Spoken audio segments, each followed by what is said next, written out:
Thank you all so much for being here today. My name is Kaylee. I'm an organizer with the Party for Socialism and Liberation, and today is an International Day of Action for Gaza.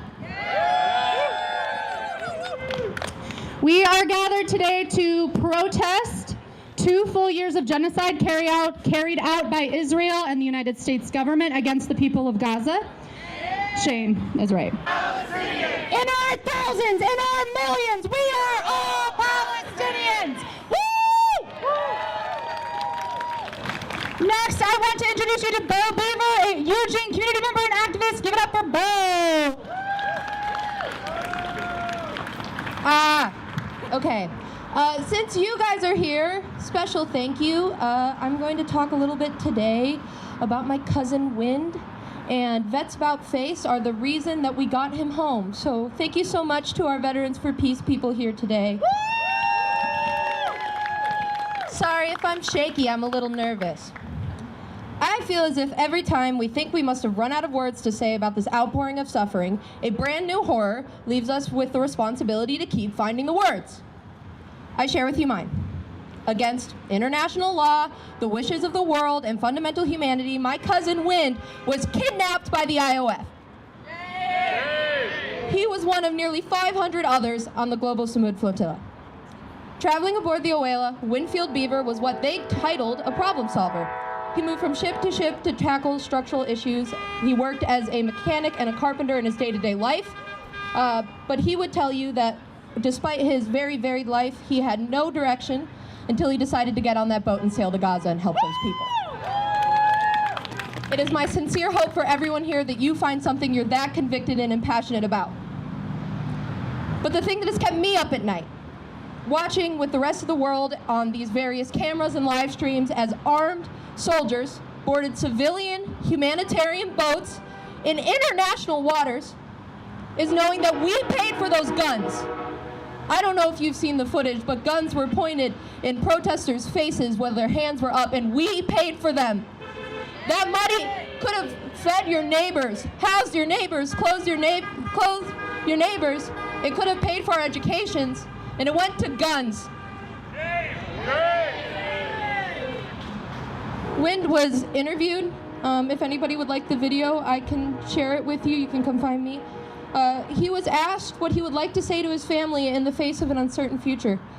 To this he said, "I believe strongly that the world we want to live in demands action and participation." Yes. To this he said, "To do nothing is to accept a murderous, unspeakable violence." He said, "By bringing with me the privilege and the visibility I have as an American, I am bringing with me the eyes of the world to see the violence that Israel is perpetrating." He trusted in the compassion of fellow humans to see him and bring him home. He trusted in the world to wake up and free Palestine. When I feel pain for my family, I remember all the pain of all the families in Gaza.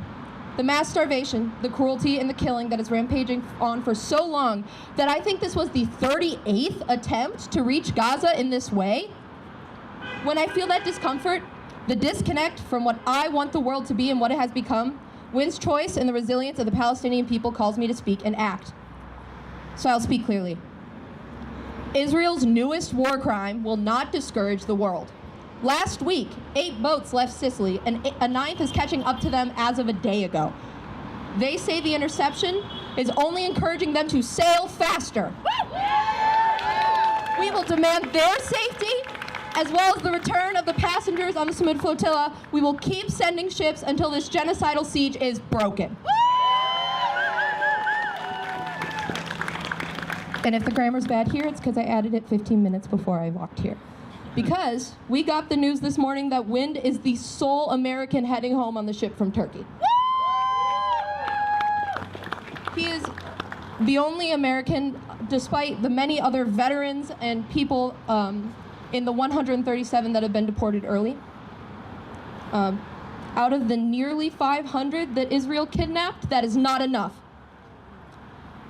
For all the people that have been starved and abused systematically, it is not enough. I get to see my family come home safe. And I've spent the past 2 years watching mother after mother, child after child, husband after wife that don't get to say that. my cousin's return will not make me complacent or complicit. I will not be satisfied until the siege on Gaza is broken, until Israel is held accountable for its many, many, many violations of international law.